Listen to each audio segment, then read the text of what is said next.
Hello বন্ধুরা, রানী টিউটোরিয়ালে তোমাদের সকলকে জানাই স্বাগত। আজ আমরা ক্লাস 6 এর রায় মার্টিন প্রশ্নবিচিত্রার গণিতের মডেল কোশ্চেন পেপার 19-এর 1-এর 2-এর এবং 3-এর উত্তরগুলো দেখব। দেখো বন্ধুরা, প্রথমে কি বলেছে, LX কে হিন্দু আরবিক সংখ্যায় লেখো। তাহলে বন্ধুরা LX, এল মানে কত 50 প্লাস এক্স মানে 10, তাহলে 50 প্লাস 10 তার মানে 60, LX মান 60। বন্ধুরা 2 নম্বর প্রশ্নে কি বলেছে দেখো, বীজগাণিতিক সংখ্যামালা তৈরি করো এক্স থেকে 7 বিয়োগ। তাহলে এক্স থেকে 7 বিয়োগ, তাহলে এক্স মাইনাস 7। 3 নম্বর বলছে 50 টাকার 10% সমান কত টাকা। তাহলে বন্ধুরা 50 টাকার 10%, তাহলে 50 লিখবো, টাকার যেহেতু টাকার র আছে তাই র মানে আমরা দেবো গুণ চিহ্ন, আর 10% মানে 10/100। তাহলে 0 0 কাটলো, আর এই 0 কাটলো, তাহলে রয়েছে 5 1 5, তার মানে 5 টাকা।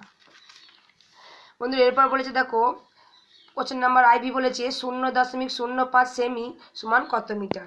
তাহলে 0.05 সেমি আমরা মিটার করবো, তাহলে সেন্টিমিটারকে মিটার করলে আমরা 100 দিয়ে ভাগ করব। তাহলে 0.05 ভাজিত 100, তাহলে এক্ষেত্রে যেহেতু দুটো শূন্য রয়েছে এবং ভাগ রয়েছে তাই 2 ঘর দশমিকটা বাম দিকে যাবে, তাহলে দশমিকটা 1 ঘর এবং 2 ঘর, তাহলে 1টা 2টো 3টে 4টে, তাহলে মোট 4 ঘর বাঁ দিকে চলে গেল। তাহলে 0.0005 মিটার। 0.272কে সামান্য ভগ্নাংশে প্রকাশ করো। তাহলে 0.272 আমরা লিখবো, তাহলে উপরে আমরা 272টা আমরা লবে লিখলাম, আর নিচে যে হরে সেখানে যদি 1টা 2টো 3টে সংখ্যা আছে দশমিকের পর, তাই একের পিঠে আমরা 3টে শূন্য দেবো। প্রথমে 272 টাকা দেখো বন্ধুরা ভেঙে নেব। তাহলে 272কে ভাঙবো কীভাবে, 2 136 দিয়ে ভাঙলাম 272, 2 68তে আমরা 136, 2 34 68, 2 17 34। দেখো বন্ধুরা এরপর আমরা 1000 টাকাও ভেঙে নেবো একইভাবে উৎপাদকে। তাহলে 5 200 আমরা 1000 ভাঙলাম, 5 4 20 দিলাম, আর 0 রইলো, 5 8 40, 2 4 8, 2 2 4।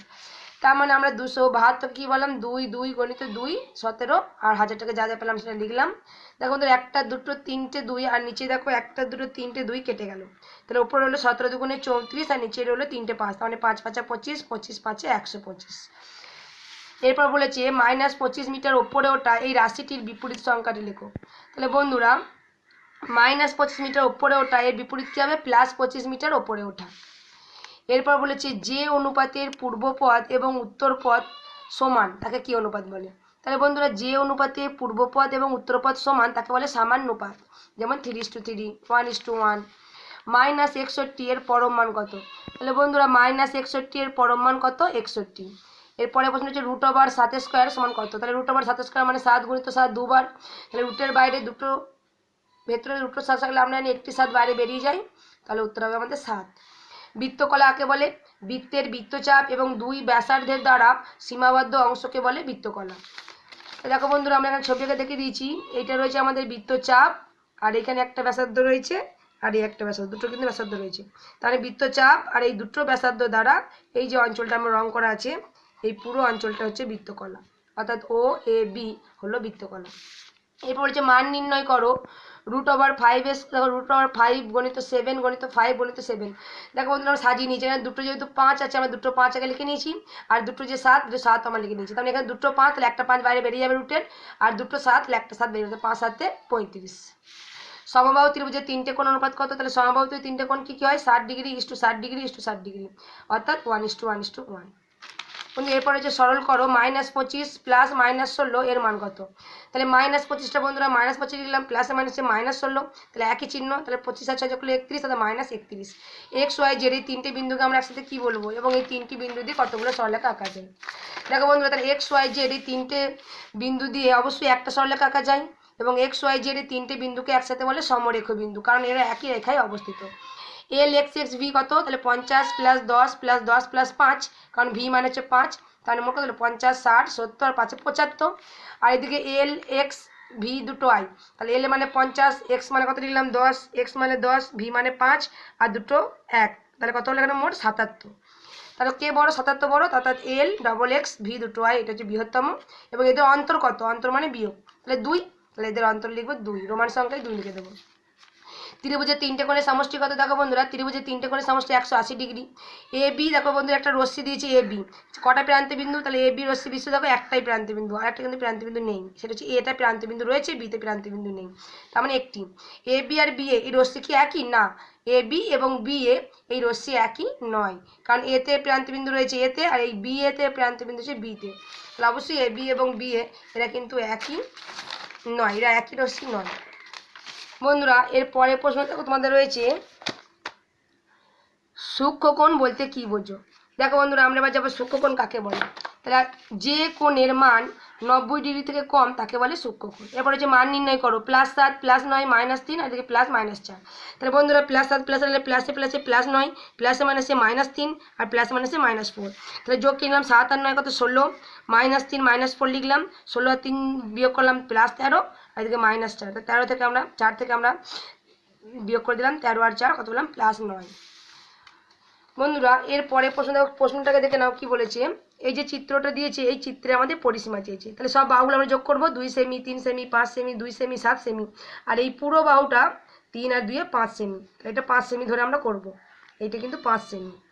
তাহলে আমরা কি কি যোগ করব দেখো বন্ধুরা, 2 3 5 2 7 আর এর বিশেষ একটা 5, তাহলে মোট হচ্ছে 24 সেমি। দেখো বন্ধুরা এরপরে আমরা প্রশ্নটা দেখি, তারপরে আমরা উত্তরটা দেখবো। বলেছে পড়ার বই এবং গল্পের বই অনুপাত 4:3, পড়ার বই 28 হলে গল্পের বইয়ের সংখ্যা কত। তাহলে এই অঙ্কটা আমরা দেখো বন্ধুরা কী করবো, প্রথমে লিখবো পড়ার বই এবং গল্পের বই অনুপাত 4:3, মোট অনুপাত 4 + 3 মানে 7, পড়ার বই এবং গল্পের বই 4:3 লিখলাম আমরা, পড়ার বই বাই গল্পের বই সমান 4/3 করলাম। দেখো বন্ধুরা এরপর পড়ার বই কিন্তু আমাদের বলে দিচ্ছে 28টা, তাই পড়ার বই যদি 28 লিখলাম বাই গল্পের বই সমান 4/3। তাহলে এক্ষেত্রে গল্পের বই যখন বার করলাম তখন 28 আর এই 3টা গুণ হয়ে গেল কোনাকুনি, আর 4টা নিচেই বাই হয়ে গেল, তাহলে 4 7 28 কেটে দিলাম, 7 3 21টা, তাহলে গল্পের বইয়ের সংখ্যা 21টা। দেখো বন্ধুরা এরপর প্রশ্ন নম্বর রয়েছে ভিআই কি রয়েছে দেখো বন্ধুরা, বলেছে এক ধরনের বিশেষ পিতলে 70% তামা আর বাকিটা দস্তা, তাহলে 20 কিগ্রা পিতল তৈরি করে কত কিগ্রা দস্তা লাগবে। তাহলে বন্ধুরা আমরা প্রথম কি লিখবো যে এক ধরনের পিতলে 70% তামা আছে, আর মোট পিতল কিন্তু আমাদের 20 কিগ্রা, তাহলে তামা কত আছে 20 কিগ্রার 70%, তার মানে 20 গুণিত 70/100, তাহলে 0 0 কেটে দিলাম, আর এই 0 মোট ওপরে 2 শূন্য আর নিচে 2 শূন্য কেটে গেল, তাহলে 7 2 14 কিগ্রা। তাহলে দস্তা লাগবে কত, মোট ছিল 20 কিগ্রা, তার মধ্যে 14 কিগ্রা তামা, তাহলে বাকি 6 কিগ্রা দস্তা লাগবে। দেখো বন্ধুরা তারপরে ভি দুটো আই কি রয়েছে, একটা বৃত্ত দিয়েছে, এখানে কিছু প্রশ্ন বলে দেখো বন্ধুরা কি বলেছে। বলেছে পি কিউ সরলরেখাংশ হলো কি, তাহলে পি কিউ সরলরেখাংশ কি, তাহলে এই যে পি কিউ সরলরেখাংশ হচ্ছে পুরোটা, তাই তো, যেটা কেন্দ্র দিক আছে, তাহলে অবশ্যই এটা বৃত্তের ব্যাস। তারপর বলেছে বৃত্তের ব্যাসার্ধ কোন অংশগুলো, তাহলে ব্যাসার্ধ কি ও কিউ, ও পি, ও এস আর ও আর। আর এম এনটা কি, এম এনটাও চেয়েছে, এম এনটা হচ্ছে বৃত্তের জ্যা। তাহলে আমরা পরিষ্কার করে লিখে দেবো যে পি কিউ সরলরেখাংশ হলো বৃত্তের ব্যাস, বৃত্তের ব্যাসার্ধ কোণগুলো ও পি, ও কিউ, ও এস আর ও আর, আর এম এনটা হলো বৃত্তের জ্যা। দেখো বন্ধুরা এর পরের প্রশ্নটা আমরা দেখে নিই কি বলেছে। কোনো বৃত্তের বৃহত্তম জ্যায়ের দৈর্ঘ্য 10 সেমি হলে বৃত্তের ব্যাসার্ধ কত। তাহলে বন্ধুরা কোনো বৃত্তের বৃহত্তম জ্যায়ের দৈর্ঘ্য 10 সেমি হলে বৃত্তের ব্যাসার্ধ কত। এক্ষেত্রে আমরা দেখো বন্ধুরা প্রথমেই আমরা কি করব, ধরি বৃত্তের বৃহত্তম জ্যা কত, এখানে 10 বলে দিয়েছে, আর আমরা জানি বৃত্তের বৃহত্তম জ্যা হলো বৃত্তের ব্যাস, অতএব বৃত্তের ব্যাস কত 10 সেমি, আর আমরা জানি ব্যাসার্ধ বৃত্তের ব্যাসের অর্ধেক, তাহলে 10 আর 2 ভাগ করে দেবো 5 সেমি, অর্থাৎ ব্যাসার্ধ হবে 5 সেমি। দেখো বন্ধুরা এরপর কি বলেছে, শূন্য ছাড়া ক্ষুদ্রতম পূর্ণবর্গ সংখ্যা যেটা 25 40 এবং 60 দ্বারা বিভাজ্য। তাহলে আমরা এই প্রশ্নটা কি করব, দেখো বন্ধুরা আমরা প্রথমে কি করব 25 40 60 এইগুলোকে কিন্তু আমরা লসাগু করে নেবো। কীভাবে লসাগু করবো, প্রথম 5 5 25 5 8 40 5 12 60, তারপরে 2 দিয়ে করবো 2 4 8 আর 2 6 12, 5টা গেল না 5টা লিখে দিলাম, তারপর আবার 2 দিয়ে করবো 2 2 4 2 3 6, এই 5টা গেল না 5টা লিখে দিলাম। তাহলে লসাগু কত হবে 5 × 2 × 2 5 × 2 × 3, তো সব কটা গুণ করে কত হলাম 600।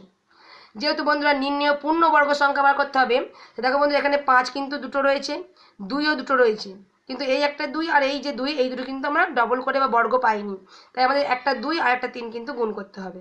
তাহলে কত হলো 600 × 2 × 3, তার মানে মোট 3600, অতএব নির্ণেয় পূর্ণবর্গ সংখ্যা হবে 3600। বন্ধুরা এরপরে দেখো বন্ধুরা বলেছে এক্স বলেছে প্রত্যেকটি চতুর্ভুজের 4টি কোণের সমষ্টি কত। প্রত্যেকটা চতুর্ভুজে জানবে বন্ধুরা 4টে কোণের সমষ্টি 360 ডিগ্রি। বৃত্তের বৃহত্তম জ্যা হলো বৃত্তের ব্যাস, যে কোণের মান 180 থেকে কম তাকে বলে সরল কোণ। বন্ধু এরপর রয়েছে এক্সআই মানে উর্ধ্বক্রমে সাজাও 0.3 পৌনাপণিক, 0.16 পৌনাপণিক আর 0.1। তাহলে এখানে 3-এর মাথায় পৌনাপণিক, তাই 3টাকে আমরা কিন্তু বারবার লিখেছি। এখানে 6-এর মাথায় পৌনাপণিক, তাই 6টাকে আমরা বারবার লিখেছি। আর 1-এর মাথায় পৌনাপণিক, 1টাকে আমরা বারবার লিখেছি। দেখো বন্ধুরা এখানে আমরা কত 0.33 মানে 33, এখানে 0.16 মানে 16, আর এখানে 0.11। প্রথম দুটো ধরছি, তাহলে এটা 11 সব থেকে ছোটো দাও মানে 0.1, তারপরে কত 16 তার মানে 0.16, তারপরে 33 সব থেকে বড় 0.3। আমাদের উর্ধ্বক্রমে সাজালে কিন্তু এইভাবেই হবে। বন্ধুরা এরপরে আমরা প্রশ্নটাকে পড়ে নিই, তারপরে আমরা উত্তরটা দেখবো। দেখো প্রশ্নটা কি বলে যাবো দেখে না বন্ধুরা। প্রশ্নটা বলেছে আজ বৃষ্টি স্কুলে মোট ছাত্রছাত্রী 20% ছাত্রছাত্রী উপস্থিত হয়েছে। স্কুলের মোট ছাত্র সংখ্যা 1230 জন হলে কতজন স্কুলে উপস্থিত হয়েছে? তাহলে বন্ধুরা আমরা প্রথমে ধরে নেব স্কুলের মোট ছাত্রছাত্রী। তাহলে বন্ধুরা স্কুলের মোট ছাত্রছাত্রী 1230 জন, তার মধ্যে 20% ছাত্রছাত্রী উপস্থিত হয়েছে। তাহলে উপস্থিত ছাত্রছাত্রী কত? 1230 জনের 20%, তাহলে 1230 গুণিত 20/100। ওপরে দুটো শূন্য আর নিচে দুটো শূন্য ক্যান্সেল আউট হয়ে গেল, তাহলে 123 আর 2 গুণ করলে 246 জন কিন্তু উপস্থিত হয়েছে। তাহলে কতজন অনুপস্থিত হয়েছে? তাহলে মোট ছাত্রছাত্রী 1230, তার মধ্যে দেখো বন্ধুরা 246 জন কিন্তু আসেনি, উপস্থিত হয়নি। তাহলে আমরা যদি 1230 আর 246কে বিয়োগ করি তাহলে 984 জন, অর্থাৎ অনুপস্থিত ছাত্রছাত্রীর সংখ্যা 984 জন আর উপস্থিত ছাত্রছাত্রীর সংখ্যা 246 জন। নমস্কার বন্ধুরা, আজ এই অবধি। পরবর্তী ভিডিওতে তোমাদের সামনে আবার হাজির হব। ভিডিওটা পছন্দ হলে বন্ধুরা অবশ্যই লাইক করবেন। নমস্কার।